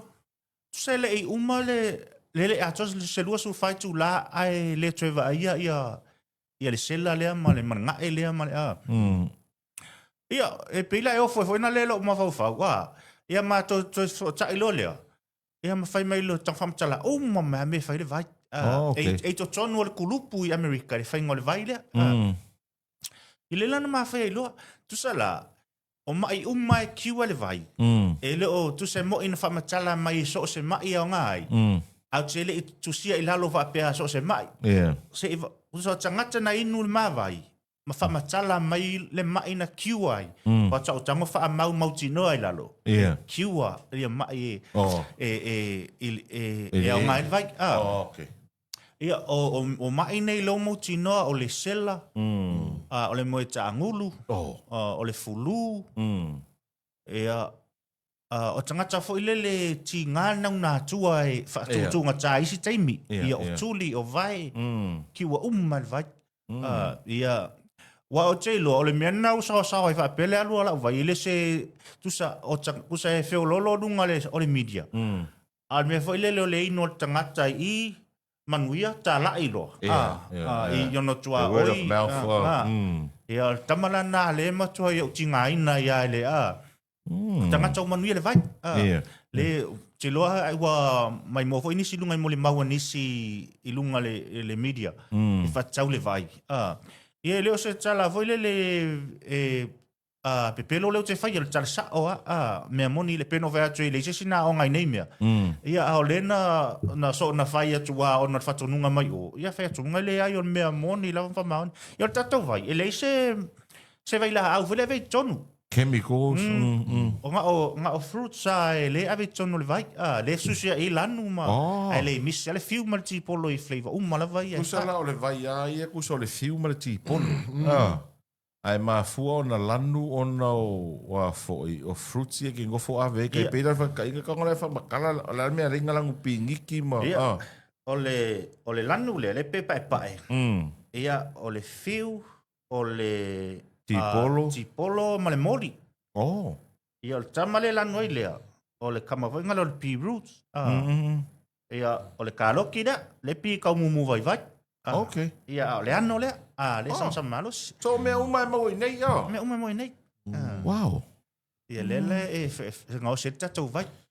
Ia ai simple fo ia le whaatinonga. O ia masalo la o le vaenga na tele na ngā ruenga o tau le whainga o le vai.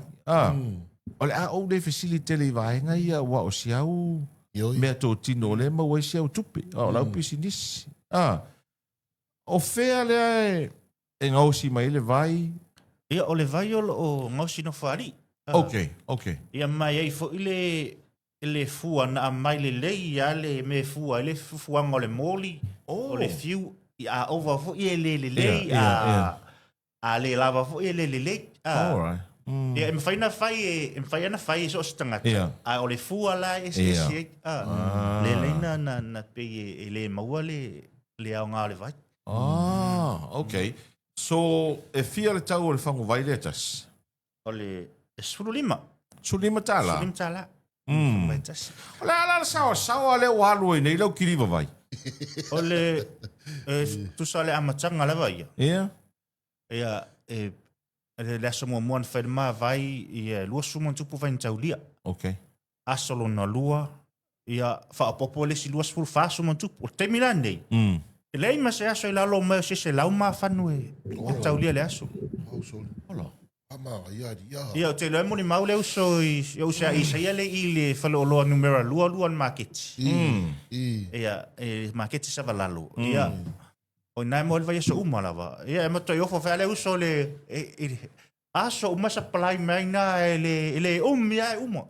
Ano winga a whaapea whaata inga se laua vai e whaatau le aso. Sfulu lima tāla. Ro inga te tala no e ke ua le awherima se lau po le ova i le aso tas. O whea la isi no whoanga wae o leo te tau mau atu e pei o leo wae kiri vai whaoloa. Whea isi no whoanga o maua. Ia, o le whaoloa le i mo mua o na whali i le whafsanga au tafo le pamkesi a pampensini so o male le Joseph Mara. Ia whaleololo na lua le i whaleasi u whaleololo se anko ia muna. Le whale insinia le whasanga mai tai. Ia o le whaleololo tolu o i malie. Ne tuitia whasanga i me whasama mona. Ia, o le whaleoloa lona whao i market. I le whaleoloa numera lua. O le marketi fau sa valalo. Ia le mo ia. Ia o le whaleoloa le i vai e o Monika.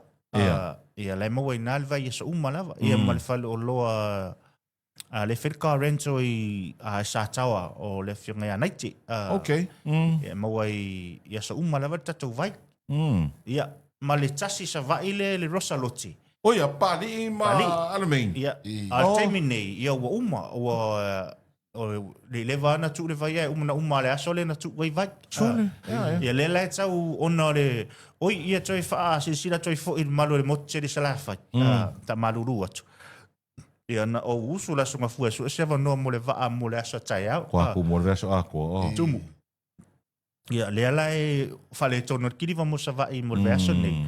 A le ala mo tino le veaso lea. O te alu le stofi le veaso lea le waa le lua. Ia, kili vale le asfaleile, ia, asfaleile atoa mo sa vai. I ma vai ni whale o loa, hoi whahingo whini tangata mo le. Ia, o peo le mafu angana, le utau poloka i le vai mo sa vai mo le teimi nei. Ia, alena matala noa ma le whionga ia vai lua nafi. Ia le whapea leo, mana avatulu na whale o loa e sale longa. Ia, o resi fo ila, le la whamauti noa mai tae au. Peo tae au, le malanga i le whionga.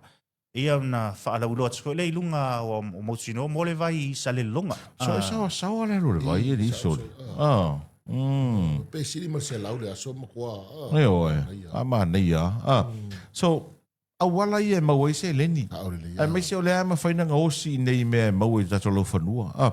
So no winga oeri napi tulo e o mea ia i te su ia so uma. O sapalai ki polo, ia o le fiu. Ia ma mea i o fruits ia. Ia mau whaingoa fo ia o le te lo whale o loa te tofo tolo i tonu. Whaingoa ia mori o ka aloki. Wau ke ave o manga ka aloki e whale o loa ma mori pe o tofo tonu. Nei aso le. Au mea wewe na pimbo po kausu engi sisi sa pale akua le fiu mar ki polo. Ala e mor ki polo e kasi ki polo e suka ala ia. Ia. Te noa. O e leo la se pisingi. Le ai mesi a hoila le ua whaalau rua na pio. Ala e mor ki polo ia. E ringa mai ki polo la e. Ale fua tolo le isi tau. A tu lau vaina e whana. A watu le ato tipo. Malo napi, malo so uma pesi. Ia lo sa fai de vai. Awal mana ia vai ngana sa no sinapi nei. Wai e lo uma tato fai le vai foi le. Ai le fua. Ale ma ia le. Awala ka ua ia no la fua. Nei se mela ka mai foi. Awala ka ua, awala ngo winga. E ka ulo, o le ko ia no la vai. Ringa sa ulo no va pe. O original e inga. Malo le so malo le fina ua napi. Ia mo la tolo mai mo mai. Ia wai o le manino i o le tūlanga e pe o na sau noa si napi. O ngase fo ia. Se o ngase ia ko ki hamo o mai tangata. Le menge i o ki ngā o le kua. Ko so ngā vai. I o so ngā vai. E ma le fulu. E o ko vai le i ke le. Napi o ki whamakala i anua. Lau vai ia le o le ki polo a ma le fiu. Ma le hani la. O le whainga la o vai. Use e fa e inu kai pe ringu ngore ki. Wai ngo fo fa ave vela ko le ko. Ale te va ai te pe ma nei ale vai pe a tu le ai sa. O le si mena tatu vai. Mana o mier tu le ai sa. Ia. Wai pe vela sia lo. Ia ele io ole ia se so mala tunga me le fa ia vai pa langi. Le fa le fenta ma me fa pena. E ole vai e sila tatou kapuni e loka. E te tala loa. Na mi ia tu eisa. Ia a vela sia fo i lele ala e loka. Ia e tau sui fo va ai le na mi ia tu eisa inu le malulu fo i tama. Se pega na vai sama ngani. Ai sorry. E vai pe ole mea e o mea pe ki kango lu le mea. Tolo e kupe fa mo le mole. E kupe le pole. O li na pi wai. O le tele foi o vai le o mau ia tato. Ia pe o le vai esi ma se sala pa. O le o kele ngā lui fafo. O i sau ma ke ki o lui fafo le vai. O telo tangate mai mo tato po kalame o la tolo mai mo mai fafo. O le whamu e moena. E to tele vutanga ta mai fafo. Lo so ta i me mana o e watu le vai vai. Ia o le mele tupu. Ia. O matua i le loa po fea ave whamu o mua. E whai o le... O sala fai tu sei e feu e fai le vai e matoi ngā vave fai ai e a lela e tau fua foi lele se i mana ia take mo nei focus mo marketing i Samoa se te le business ma ola le leona na fai lola ia le te tala se la lai Wellington e makala estete ma. Tare ka kare beri mai. Kala la ro fanga. E o mai nei de kiriva please. Ia sa kala la fa mo mole e ma fai na kiriva tinisi da e tongi mai la lo te pa se se te la te ba tu fa mo mole. E ese numero telefone, ese che le foghi o mau. E o mau e lava le numero le. Ia o le simena. Ia a fai wai tanga tai mea salo. E oi fai o lofa mai se o lau vai e ale mau ai i fa mole le te vai tu ese e longo fia o le longo vi ina pe i laloa. Ia nala i loa i le wa male tincha chiu sale ngol tatu vai ia male ai tu se male mo fai i lalo. E longo fia i lava. Malo fa tai malo songa. Ma na ia foi sia vai ia wai pe o le tele al sa o tonga tangata e fai la to vai e o foi vai e fa causa vali de makiki au vai la ngai mai ngaka wai so malie ia sa ale vai la le to foi e te tasting la vale menongo le fiu ia awale mai ki polo ia malangu ese le me so ia lecha mai fisilia tia sinapi po le ale pe fuaina o le inu le vai pe inu le puti pe inu le o le arfa ingo le inu pe inu sipungi pe kausami mo buai nguai o le sida sunga i leita le sa ulu ngol kalame o yo le simena o le vai pe o ron chai mana ia te mile mo le manava i le tai awa uli fiafia le tausami inu mua ai le kausami a fa pela isi si inu nga fa popo e mana oi fa pea umana inu tausami loa uma toi mana toi ele isme o ye inicia na inu nga fa popo o le si tai mana ia o le tai mile la sa une to fa ingulo o yo le si mena lo tfi fam telaina o wingo le vai ina ne a fa pe o se tangata e tele ni afianga o lona manawa. Ai le oiloa. E longo fia tu lo wale ngana. E longo fia e le tatafi o manawa. Ai le umi. E le atoa se spulu loi tu lava pena. E le umi a. I le inunga mua mua. Na le inunga mua mua tu pol mena. O le tangata e tau tele ni afianga o lona tino. E longo fia e pipipi. La matupia ngangase ho le. Ai le umi vo. Ia e fa pena wing o le vai. Ne i fa pe si po le ale mo tupu ia pe la matanga na ta mari nunga mua. O sa la wo work le vai. O le fang vai mua mua la ta una fa fe lo le no tanga vena le eu ngam alu inu ia ele tu sai e tele au la inu le fang vai no na lua. Ai la ngona le nga. Okay. E la ngona le nga o le vai. O le mea fo o le mea o le vai. E pe ma ngia fo ila ka fa ala ulo inga mo ka kala ngoi le vai. Pe au ka ingo ai. Wala ngo fai asina. Ma ingo ela vai yang ngafi ma fa kau ela fa ngo vai. On me fo ila le lua. Kau spence na tupe. Awe lo ke fa ko o malo fa ka o mal ko lu. Ai ngu fu a pe o kasino. Kau spence na tupe fo ile. E ke vai da ke ingo kua. E ke la ngona ina. Tolo. Ele work le vai para pegar lá e o fua. Ai, o coupe, e work le vai que. Vai mangaku le nguvela ke fogi sinapi. O le tatou numera nei lunga o le tatou leipo o le fitu o valu o lua. O le fitu tolu tasi, lua fitu tolu. Ia o tatou numera nei mo le vai so umala. Ia mo tele sala fai e lua sfulu e lua tele fai mo tele sala fai. O ye se fulu lima ngai. Su lima nei. Ia mo tu o le tongi ta vale lua tu mal to fo i mai. Ia kau pe singi ia. Singi. Ai ala pe va kai nga ai sa fai o lo mai sa va ia va ngia o ka vai ia. Ia alu ala tau ni. E alu su lima. Alu ala tau ni. O e sa o le kala le kinga nga vo i sa vai. Ma ko ingu kofe le aso nga fua. Fai mai. A fa pe fiku se lau kofe le aso. Ari fa le kofe le. Tore. O ka sa fai sa ka fare kofi. Ma ka foi vai assim rapide le aso ma kupe mo se.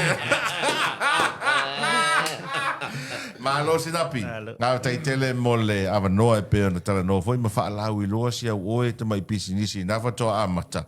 Ia so ani il tau singola ai. Ai mai se foi. Awa ye ni so tato. E mana na ole ele foi e fai de vai le. Ole fiu ma le ti polo. Al fara velave. Ole le mau fo se taimi. Ia ma le mau fo yo vai nga ia. Al mana ia la. Al fata usa o me al vai. O le o fata wina sinap. O fu lima tala. O le si mea leo te ia le no fai vai. E le ma i tonga fiu o tanga tai i samu. Kele. E matua telem tole. E le si mea tasi le misi dau whamakalanga e whamakala wa le ma wharongonongo nua. O le ale wingo le whamatalanga i le vai. A e ino ia ma whanawhana lu ma whatanga malu tōru. Ia, o le si mea.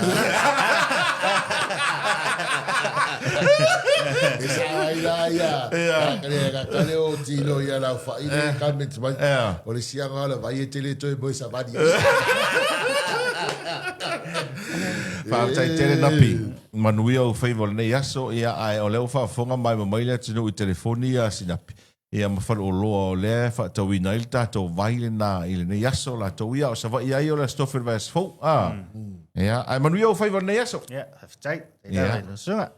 O le nau whaafonga mai mō lea turu, ia, ile whaataranoanga ma le sunga vai a sinapi ia o tau mawhai whisia nei tama i pisinisi ia e peo nei ele tātou vaile o le fiu, ia ma le tipolo. Ia manai whara au aina ia po nei frutia o le tu i tonu.